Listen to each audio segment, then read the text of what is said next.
আপনাদের মধ্যে অনেকেই আমাকে জিজ্ঞাসা করেছিলেন যে কিভাবে এই মেশিনটা স্টেপ বাই স্টেপ লাগাতে হয় সেটা একটা ভিডিও দেওয়ার জন্য। তো আজকের ভিডিওতে আমি আপনাদেরকে সেটাই দেখাবো। তো এটা বক্সের ভিতরে আপনারা একটা মোটর পেয়ে যাবেন যেটা রিচার্জেবল। তো সেই মোটরটা আপনাদের এই মেশিনের বডির এই মেইন বডি আছে সেই মেইন বডির পেছন দিক থেকে এটা লাগিয়ে দিতে হবে। আর অবশ্যই খেয়াল রাখবেন যাতে ইউএসবি পোর্টটা উপরের দিকে হয়।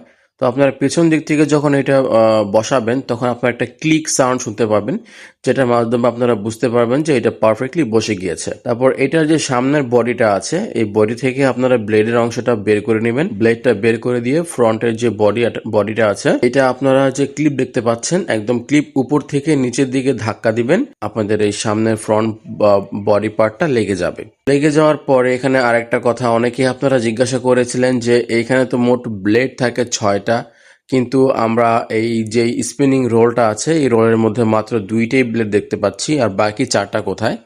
তো আপনারা এই মেশিনের পিছনে একটা দেখতে পাবেন একটা ট্রের মতো আছে, ট্রেটা খুলে আপনারা পাবেন আরো 4টা ব্লেড। মূলত এটা একটা স্টোরেজ বক্স, স্টোরেজ কম্পার্টমেন্ট, যেটার মধ্যে আপনারা আপনাদের ব্যবহারকৃত ব্লেডগুলো যখন যেটা দরকার হয় তখন সেটা এখান থেকে নিয়ে বাকিগুলো এখানে ঢুকিয়ে রাখতে পারবেন, যাতে আপনারা আপনাদের হারানোর কোনো ভয় না থাকে। আর দেখুন এটার মধ্যে কিন্তু ব্লেডগুলো লাগানো একেবারেই সহজ। আপনারা চাইলে খুব সহজেই এই যে উপরের যে পার্টটা দেখতে পাচ্ছেন চিকন সাইডটা আগে ঢোকাবেন, হালকা করে উপরের দিকে ধাক্কা দিবেন, একটা ক্লিক আওয়াজ হবে, তখনই বুঝবেন যে এটা পারফেক্টলি লেগে গিয়েছে। আবার খোলাটাও কিন্তু একেবারেই সহজ। উপর থেকে হালকা করে একটু নিচের দিকে চাপ দিয়ে আপনারা ব্লেডটাকে টান দিলেই কিন্তু খুব সহজে এই ব্লেডগুলো এই রোলটা থেকে খুলে যাবে। আপনারা দু একবার ট্রাই করলে বুঝতে পারবেন যে কিভাবে ব্লেডটা খুলতে আর লাগাতে হয়। এখন আমরা এই যে স্পিনিং রোলটা আছে, যেই রোলটা যেটা ঘুরে ঘুরে আমাদের ভেজিটেবলস গুলো কেটে দেয়, এইটা আমরা কিভাবে লাগাবো সেটাও একটু দেখে নেই।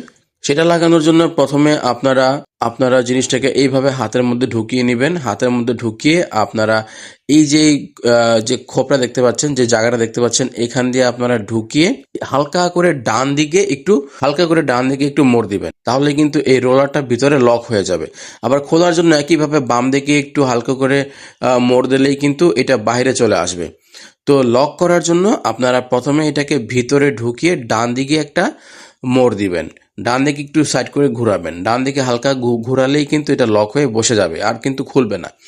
আবার খোলার জন্য অনেকেই প্রবলেমটা ফেস করেন যে আপনারা লাগালে আর খুলতে পারছেন না।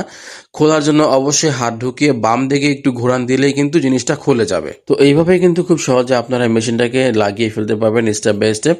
আশা করি আপনাদেরকে বোঝাতে পেরেছি।